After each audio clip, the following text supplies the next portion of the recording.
Why baby? 뭐가 문제야 baby?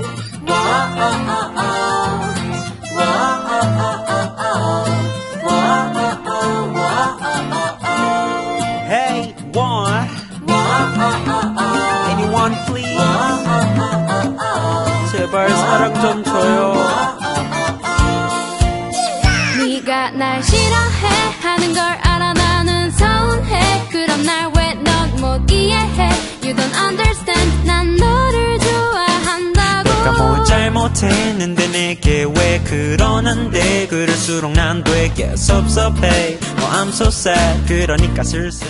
Pada kesempatan kali ini, saya akan menjelaskan secara singkat fungsionalitas-fungsionalitas yang ada di aplikasi perhitungan penggajian dan perhitungan pajak penghasilan pasal 21. Yang pertama ada halaman login, di mana user, yang di sini usernya terdapat dua user, yaitu bagian keuangan dan direktur, harus melalui halaman login terlebih dahulu. Untuk bagian keuangan, usernya sendiri memiliki beberapa menu, yaitu menu pegawai, di mana pegawai ini ada menu pegawai tetap dan tidak tetap, kemudian menu presensi, menu THR, menu daftar gaji pokok, menu daftar barang jahit yang terdiri dari daftar barang jahit, list pekerjaan, menu penggajian yang terdiri dari gaji dan upah, menu PPh 21 yang terdiri dari gaji dan upah, menu cetak slip, menu jurnal, buku besar, dan menu laporan. Sebagai tampilannya untuk data pegawai tetap seperti berikut ini. Di sini user dapat menambah maupun mengedit data tersebut. Untuk menu pegawai tidak tetap, user juga bisa melakukan menambah data melalui add new data maupun mengedit data. Untuk presensi, ketika dipilih kode pegawai, maka secara otomatis nama pegawai, jabatan, dan gaji pokok akan terisi. Kemudian bagian keuangan hanya perlu menginputkan absen, lembur, dan telat, termasuk total jam. Untuk menu THR, pegawai dapat menambahkan data. Untuk menu daftar gaji pokok, bagian keuangan dapat menginputkan maupun mengedit data gaji pokok tersebut. Untuk daftar barang jahit sendiri, bagian keuangan juga bisa menambah maupun mengedit data barang jahit tersebut. Kemudian untuk menulis pekerjaan, bagian keuangan terlebih dahulu menginputkan form. Misal ada dua macam barang yang dijahit, maka diklik 2. Kemudian diinputkan kode barangnya apa, umpama BL01, dituliskan jumlahnya berapa. Kode barang 2, dituliskan jumlahnya berapa. Penggajian, setiap pegawai bisa dihitung gajinya apabila bagian keuangan telah merekap presensi pegawai. Oleh karena itu, karena tadi kita belum menginputkan presensi, maka di sini tidak ada datanya. Tapi apabila kita sudah menginputkan presensi, maka di sini akan keluar kode pegawai yang telah dihitung presensinya. Perhitungan gaji ini hanya memakai satu kali, maksudnya presensi yang sudah dipakai untuk menghitung gaji maka tidak akan bisa dipakai kembali. Ketika dipilih kode pegawai, maka tanggal presensi, gaji pokok, absen, lembur, telat, insentif, lama kerja, terima THR, dan THR akan secara otomatis keluar, kecuali bagian komisi.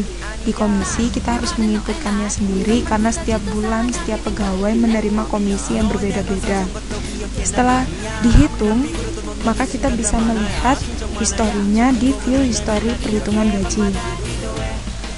Nah, ini contoh tabel histori perhitungan gaji berdasarkan perhitungan gaji sebelumnya. Untuk upah, nah ketika upah kita tidak perlu menghitung lagi karena ketika kita menginputkan list pekerjaan maka secara otomatis itu akan menghitung total upah. Jadi di sini kita hanya bisa melihat total upahnya berapa. Di kode pegawai sini hitung pajak gaji, bagian keuangan akan memilih kode pegawainya karena di sini tidak ada, karena kita belum menghitung gaji dan belum ada ACC, maka di sini tidak keluar. Maka secara otomatis nama, ID gaji, tanggal gaji, gaji pokok, lembur, insentif, komisi, THR, total gaji sebelum pajak, status tanggungan akan keluar secara otomatis. Setelah dihitung, kita bisa melihat histori perhitungan pajak gaji di sini. Di sini kita bisa melihat historinya. Ini berdasarkan data perhitungan sebelumnya. Kemudian kita juga bisa menghitung pajak penghasilan untuk upah. Nah, ketika kita pilih kode pegawainya, maka secara otomatis nama pegawai, ID pekerja, tanggal, minggu ke, total upah, status, tanggungan akan keluar. Nah, ketika kita hitung, maka data tersebut akan disimpan di database dan kita bisa melihat historinya di histori perhitungan pajak upah. Ini adalah contoh histori perhitungan pajak upah berdasarkan data sebelumnya. Selanjutnya ada menu cetak slip. Di sini bagian keuangan dapat mencetak slip gaji dan upah. Contohnya ketika kita mengklik cetak untuk data Safarudin, maka akan masuk ke tab baru dan ini adalah bentuk slip gaji dari kode CVR. Nah, untuk cetak slip upah hampir sama dengan cetak slip gaji. Nah, di sini ketika kita klik cetak, maka langsung akan tercetak. Tampilannya sama seperti cetak slip gaji. Ketika klik, maka seperti ini.